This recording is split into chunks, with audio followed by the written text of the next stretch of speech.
What is it? If you look at now, the Nigerian policy of before, during the military, everybody, from the president downwards, everybody, they were all using Peugeot 504. That was the highest. So when a president is using 504, you cannot come as a commoner, as a businessman, or whoever you are, to be using Rolls Royce.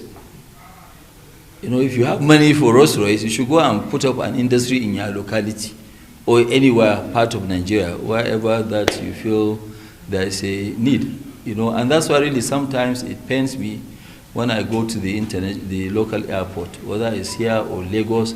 You see that to even find a parking of your plane is impossible.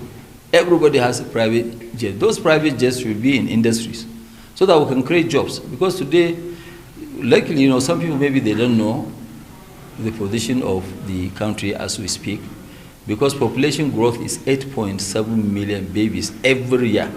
So 8.7 million babies every year, we have to be in a lot of things. We have to deliver power, we have to deliver infrastructure, we have to deliver this. That's why a company like ours, really, we are never really, if you look at all our companies, the taxes that we're paying is high. We don't mind. Because, like what I keep saying, in Nigeria, anytime when you have a company, the number one shareholder is government. But, you know, so what we are looking for is that government should facilitate. They should give us, you know, an enabling environment to do this. But then, we too, as corporate citizens, we must make sure that we pay our taxes. We must behave. So it's a partnership. I cannot be cheating my partner. So when government now give us the environment of making money, we should also be conscious of doing our own civic duties.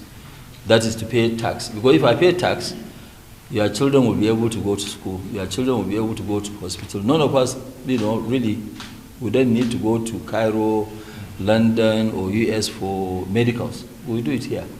But, you know, the demands of government is huge. So if the demand of government is huge, we must do our own bit. And we should stop calling for foreign investors. There's no foreign investor that will come here. The invitation of foreign investor is a domestic investor. What attracts a domestic investor, okay, is good policies, good governance, rule of law. Once you have this, domestic investors will also be encouraged by the government to come and invest. You know, because some of them will say, I don't know, it's just like us now. Before we say, I don't know, no industry.